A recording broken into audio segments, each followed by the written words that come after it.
प्यारे बच्चों, अब हम अपना लेक्चर नंबर 4 स्टार्ट कर रहे हैं और इस लेक्चर के अंदर हम दो टॉपिक्स को कवर करेंगे। Number 1 is knocking and second is की वॉल्स। देखिए, नॉकिंग का मतलब क्या होता है।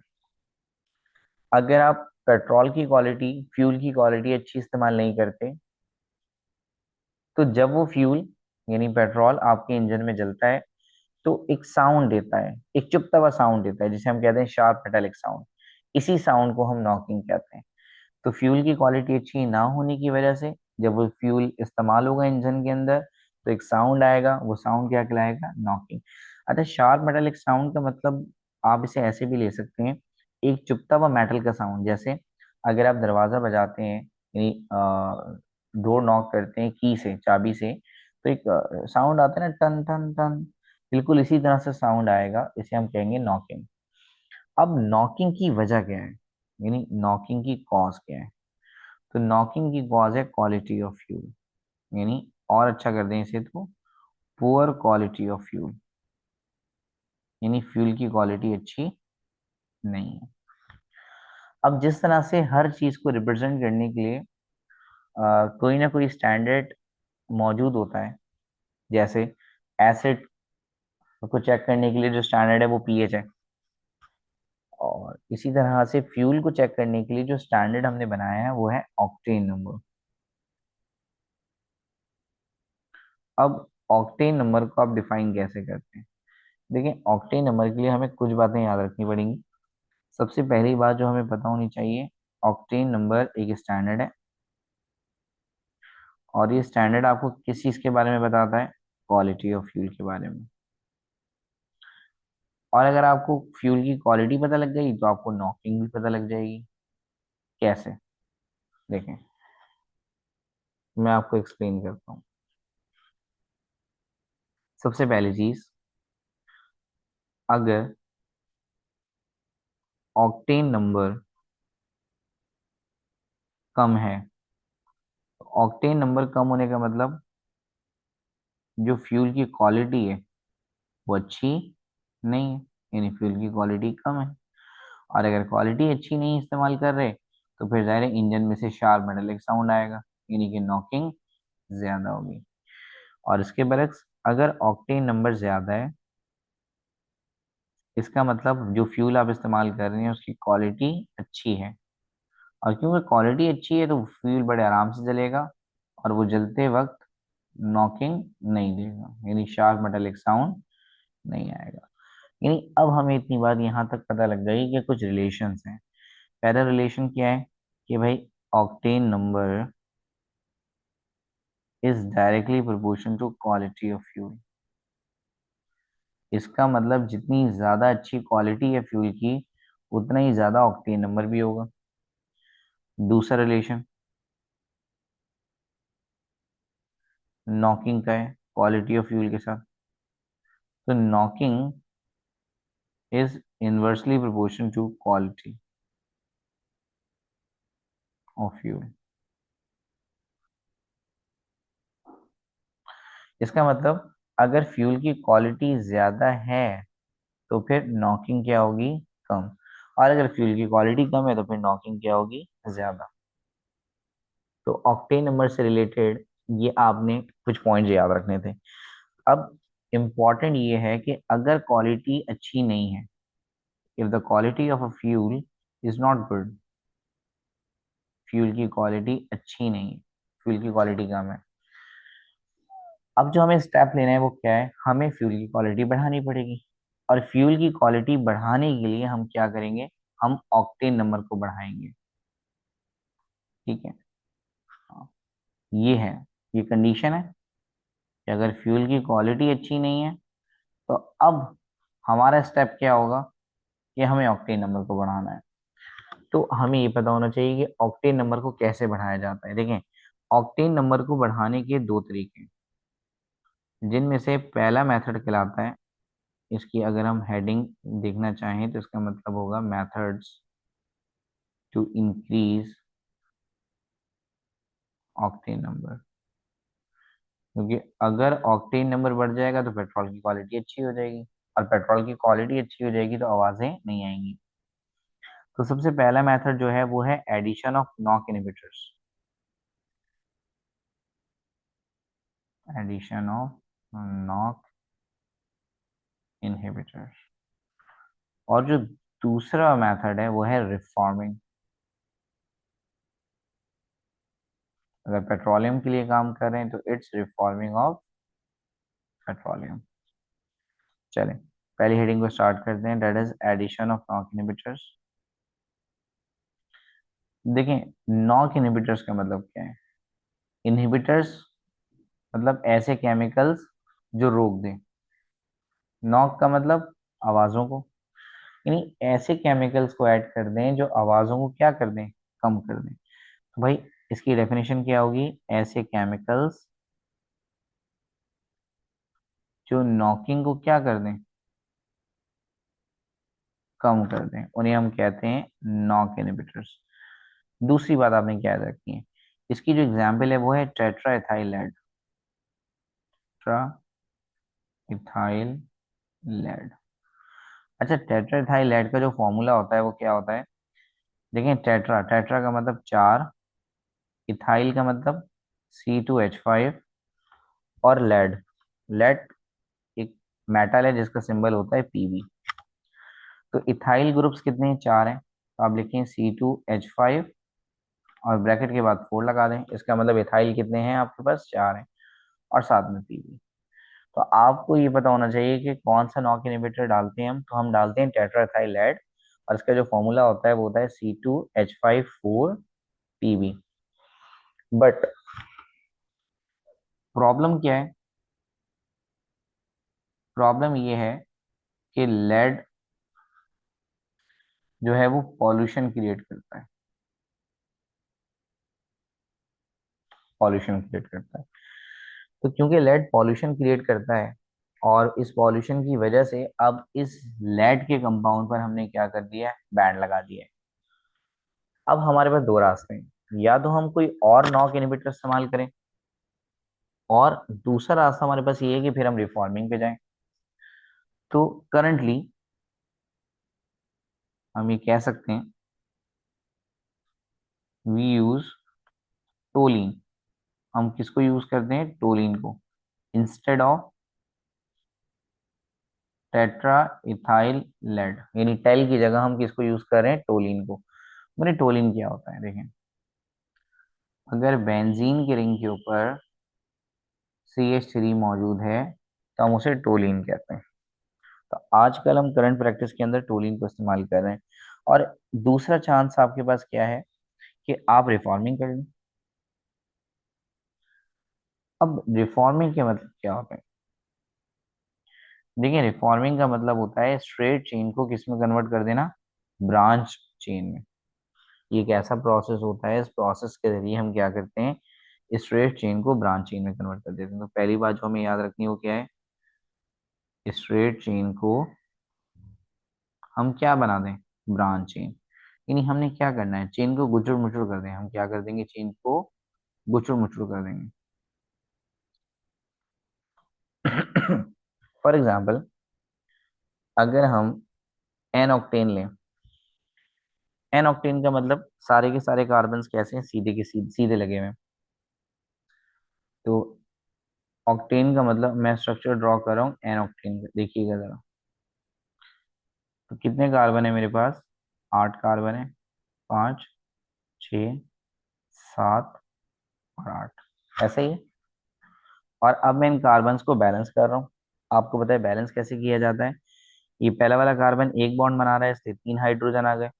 दूसरा वाला कार्बन 2 बॉन्ड बना रहा है आगे और पीछे, तो इसलिए 2 हाइड्रोजन आ गए। और ये काम ऑलरेडी आप सीख चुके हैं, तो मैं जल्दी जल्दी इसे बैलेंस कर देता हूँ। तो एन ऑक्टेन यानी कि नॉर्मल ऑक्टेन को अगर आप देखें, तो एन का मतलब है वो स्ट्रेट है, बिल्कुल सीधे सीधे लगे हुए हैं। ऑक्ट का मतलब वो 8 है, और एन का मतलब उनमें सिंगल बॉन्ड है।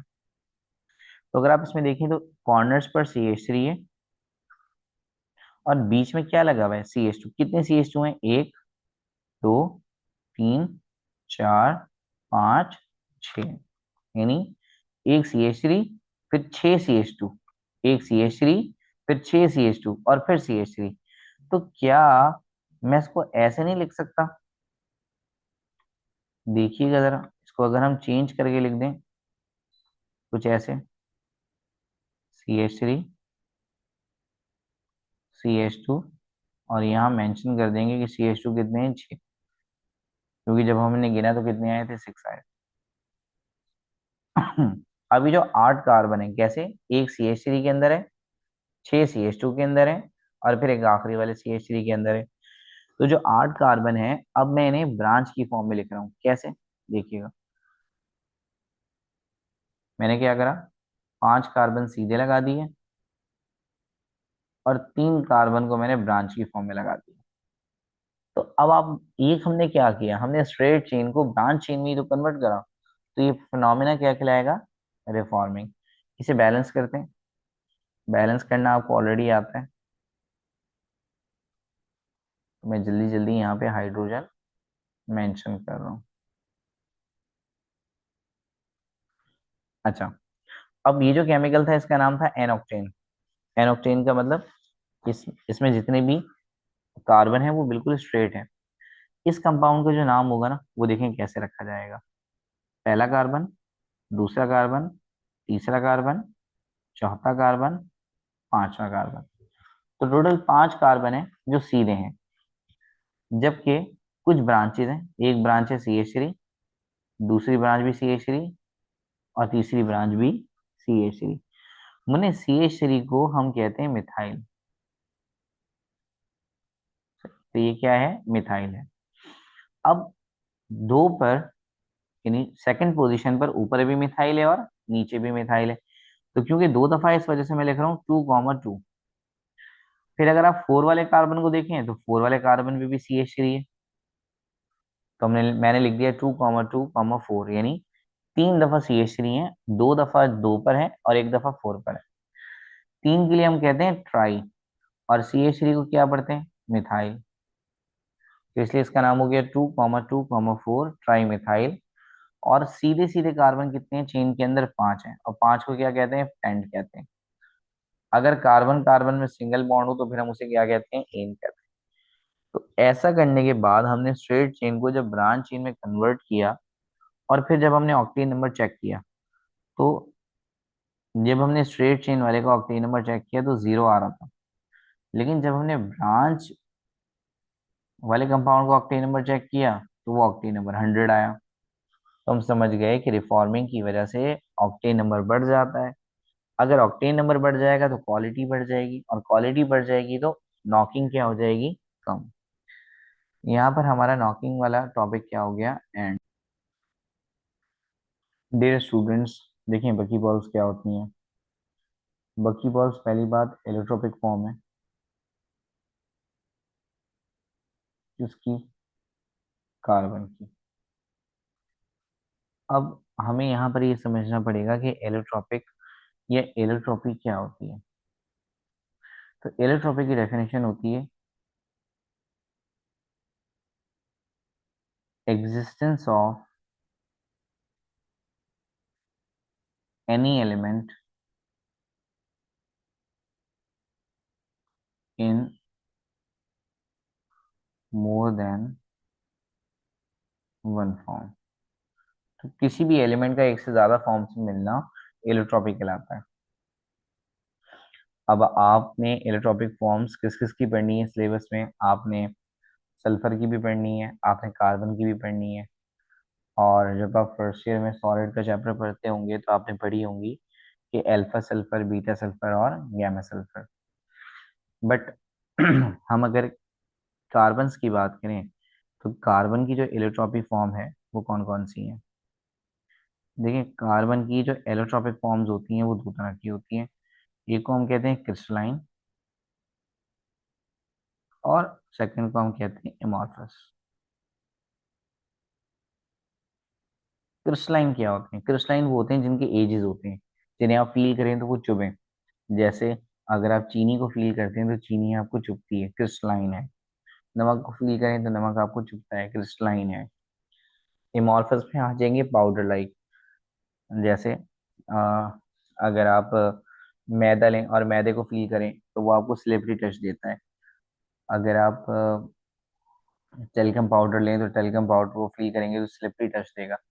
तो जो स्लिपरी टच देता है उसे एमोर्फस कहते हैं, और जो एजेस फील कराता है उसे हम क्रिस्टलाइन कहते हैं। तो कार्बन की जो एलोट्रोपिक फॉर्म्स हैं वो कौन कौन सी हैं क्रिस्टलाइन वाली? सबसे पहली डायमंड, सेकंड ग्रेफाइट, और लास्ट बक्की बॉल्स। पहले सिर्फ दो ही थी, बक्की बॉल्स बाद में डिस्कवर हुई। क्योंकि बक्की बॉल्स बाद में डिस्कवर हुई तो इसलिए हम बक्की बॉल को कहते हैं न्यू एलोट्रोपिक फॉर्म। ठीक है, हम इसे क्या कहते हैं? New allotropic form.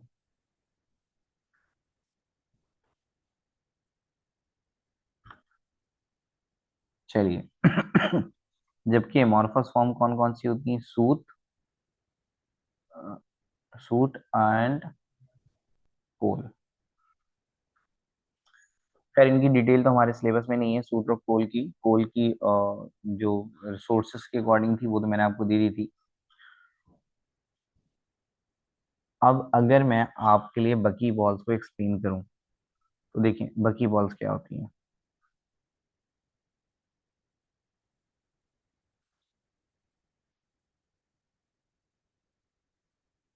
बकी बॉल्स के बारे में आपको एक पॉइंट पता लग गया कि बकी बॉल क्या है? इलेक्ट्रोपिक फॉर्म है। दूसरी बात जो आपने अभी यहाँ पे याद रखनी है वो ये है कि जो सबसे कॉमन बकी बॉल है, सबसे कॉमन बकी बॉल, कॉमन बकी बॉल के अंदर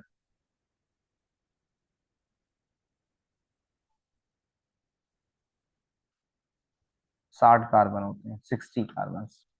तो इसलिए इसका जो फॉर्मूला होता है वो होता है C60।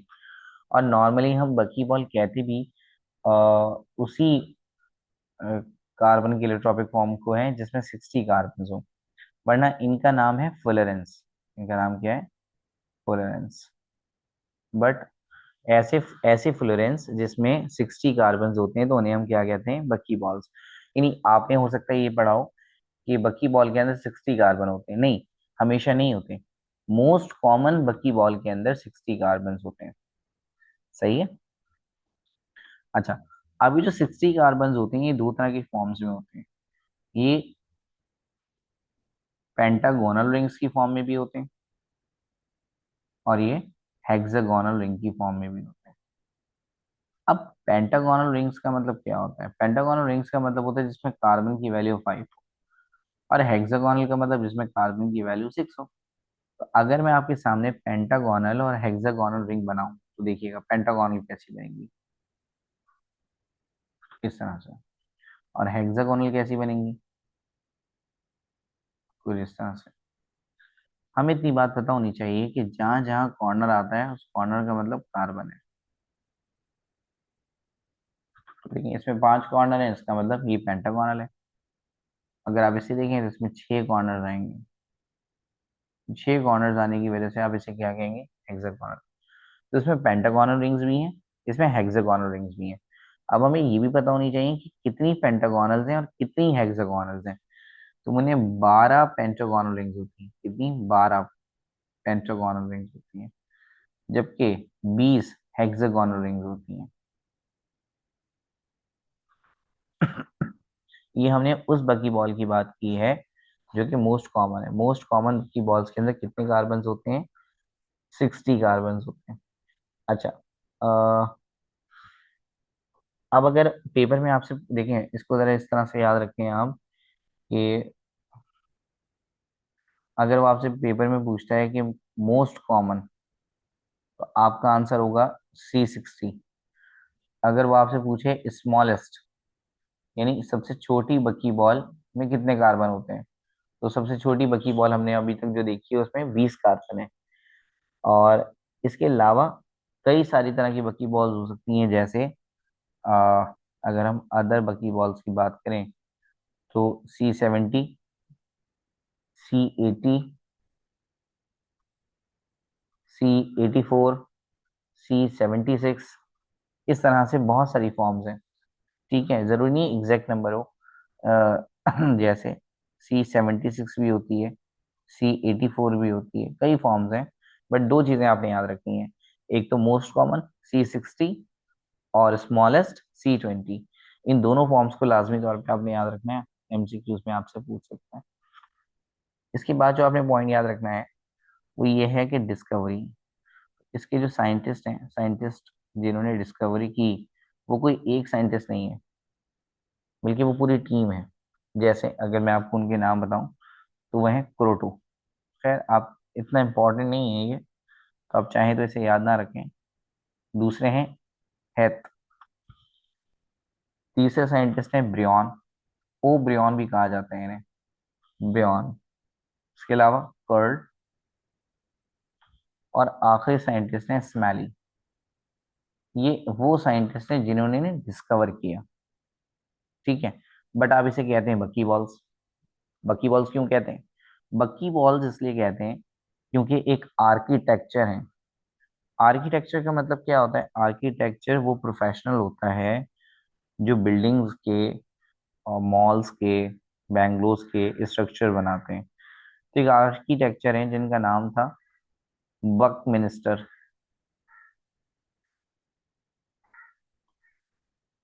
फुलर।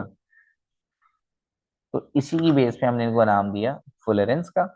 और बक मिनिस्टर की बेस पे हमने इनको नाम दिया बकी बॉल्स का।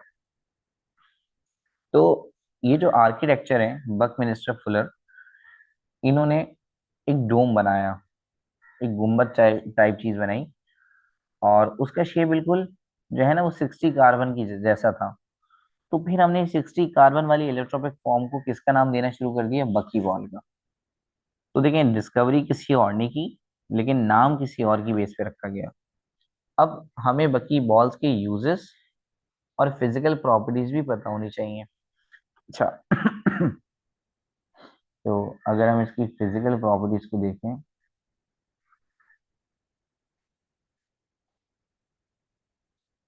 तो आपने क्या क्या याद रखना है? सबसे पहली चीज, अगर हम इसके शेप की बात करते हैं, तो बगी बॉल का जो शेप है वो कई तरह का हो सकता है, जैसे स्फेयर, जैसे इप्सॉइड। देखिए स्फेरिकल कैसा होता है? ऐसा सर्कुलर। इलिप्सॉइड ऐसा होगा, लाइक हल्का सा ओवल शेप्ड। और इसके अलावा वो ट्यूब शेप भी हो सकता है। लेकिन अच्छा देखें, ये फुलरेंस की शेप है, यानी ये हमने जो शेप लिखी है ना, इनको हम फुलरेंस तो कहते हैं, लेकिन ऐसा फुलरेंस जो स्फेरिकल शेप का होता है, तो आप फिर उस फुलरेंस को कह देते हैं बकी बॉल। ठीक है, बाकी जो फुलरेंस हैं उनको हम बकी बॉल्स नहीं कहते। फुलरेंस का मतलब ना एलोट्रोपिक फॉर्म ऑफ कार्बन, जो कि रिंग की फॉर्म में, इसकी फॉर्म है रिंग्स की फॉर्म में। डायमंड रिंग की फॉर्म में नहीं होता, ग्रेफाइट रिंग की फॉर्म में नहीं होता, बट जो बकी बॉल्स हैं इसका जो स्ट्रक्चर है वो रिंग की फॉर्म में होता है। अच्छा, अब मजीद फिजिकल प्रॉपर्टीज आपने क्या याद रखनी है कि इनकी टेंसाइल स्ट्रेंथ बहुत हाई होती है। टेंसाइल स्ट्रेंथ हाई होने का मतलब ये है कि ये बहुत ही मजबूत होते हैं, ये इतने आराम से ब्रेक नहीं होते। और इनका अगर आप मेल्टिंग पॉइंट देखें ना, तो इनका मेल्टिंग पॉइंट होता है 2800 डिग्री सेंटीग्रेड। और सिर्फ इसका नहीं, बाकी इलेक्ट्रॉपिक फॉर्म्स ऑफ कार्बन का भी ज्यादा होता है। जैसे अगर शायद आपको डायमंड का पता हो, तो जो डायमंड का मेल्टिंग पॉइंट होता है वो होता है 3500 डिग्री सेंटीग्रेड, सबसे ज्यादा। फिर उसके बाद आते हैं ग्रेफाइट। तो ग्रेफाइट का जो मेल्टिंग पॉइंट होता है वो कितना होता है? 3000 डिग्री सेंटीग्रेड। और जो बकी बॉल्स का है वो 2800। तो बकी बॉल्स का मेल्टिंग पॉइंट क्योंकि बहुत ज्यादा है, इसलिए हम बकी बॉल्स को कहते हैं थर्मली स्टेबल। अब थर्मली स्टेबल का मतलब क्या है? अगर आप इन्हें गर्म करेंगे ये तब भी खराब नहीं होंगे, क्योंकि ये मेल्ट ही नहीं होंगे। मेल्ट तो ये बहुत लेट होते हैं भाई। 100 पर वाटर बॉयल हो जाता है, ये तो 2800 पर जाके मेल्ट होंगे। बहुत बहुत टेम्परेचर है, बहुत टेम्परेचर है। अच्छा, चौथी प्रॉपर्टी जो हमें याद होनी चाहिए वो ये है कि इनका वेट बहुत कम होता है, तो मैं लिख रहा हूँ लाइट वेट। अब लाइट वेट होने की वजह, भाई ये अंदर से खोखले होते हैं, यानी अंदर से कैसे हैं? होलो, खाली हैं ये। अगर ये अंदर से भरे हुए होते तो ज़ाहिर है इनका वेट बहुत ज्यादा होता, बट ये अंदर से कैसे हैं, खाली हैं। अच्छा, इसके अलावा अगर हम इनमें से करंट पास करने की कोशिश करें तो ये भी करंट पास कर लेते हैं। तो हम इसे मेंशन कर देते हैं, good conductor of heat and electricity. अगर हम बाकी फॉर्म्स को देखें तो डायमंड तो इलेक्ट्रिक कंडक्ट नहीं करता, लेकिन ग्रेफाइट इलेक्ट्रिक कंडक्ट करता है, इलेक्ट्रिसिटी कंडक्ट करता है। तो good conductor of electricity and heat. अब हमें कुछ चंद यूजेस पढ़ने हैं, उनको भी देख लेते हैं। उसके बाद यूजेस के बाद ये टॉपिक आपका एंड हो जाएगा। चलें, क्योंकि ये गुड कंडक्टर ऑफ इलेक्ट्रिसिटी है तो इनका जो यूज है वो इसी से रिलेटेड है। पहली बात कि हम इन्हें इस्तेमाल करते हैं इलेक्ट्रॉनिक डिवाइसेस में। ऐसे यूजेस जो है ना वो ऐसे खास एमडी कैट ई कैट या एंट्री टेस्ट में आते नहीं है। दूसरी बात, इनको हम इस्तेमाल करते हैं हाई स्टोरेज बैटरीज में, नहीं बड़ी बड़ी बैटरीज में, high storage batteries.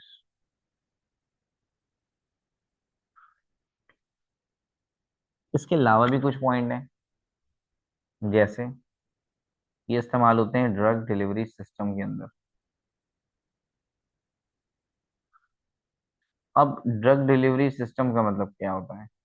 Drug delivery system का मतलब होता है मेडिसिन को बॉडी में एक जगह से दूसरी जगह ले जाने के लिए ये हम लोग बकी बॉल्स का सहारा लेते हैं।